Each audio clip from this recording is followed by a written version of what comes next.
La finale de la Coupe du Monde 2022, perdue contre l'Argentine, demeure un souvenir amer pour l'équipe de France et ses fers supporter.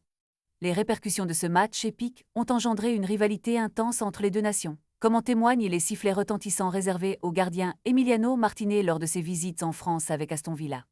À Lille le 18 avril 2024 et à Paris le 9 avril 2025, il a été acquis par une bronca sans précédent, preuve d'un ressentiment persistant. Dans ce contexte de rivalité exacerbée, la Fédération française de football, FFF, a envisagé d'organiser un match revanche entre les Bleus et l'Albiceleste, prévu en mars 2024, mais dans un pays hors d'Europe entraînant un long voyage pour les joueurs. Cependant, cette idée a été rapidement remise en question par Kylian Mbappé, capitaine de l'équipe française. Selon des sources proches de la sélection, Mbappé a interpellé à plusieurs reprises Philippe Diallo, le président de la FFF, concernant le programme de l'équipe et les implications d'un tel déplacement. C'est un capitaine moderne qui sait faire preuve d'auteur, a déclaré un membre de l'entourage de l'équipe. L'attaquant des Bleus a averti ses dirigeants des risques liés à un voyage de plusieurs heures en avion à cette période de l'année, et sa voix a été entendue.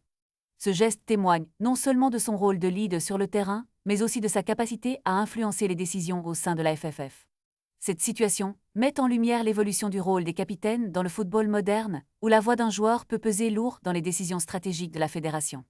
Alors que la rivalité avec l'Argentine reste vive, les Bleus se concentrent désormais sur leur avenir et leurs prochaines échéances, avec un Mbappé déterminé à mener son équipe vers de nouveaux sommets sans les distractions d'un match revanche mal placé. La France doit se préparer pour ses futures compétitions, et avec un leader comme Kylian, l'espoir demeure de retrouver le chemin de la victoire sur la scène internationale.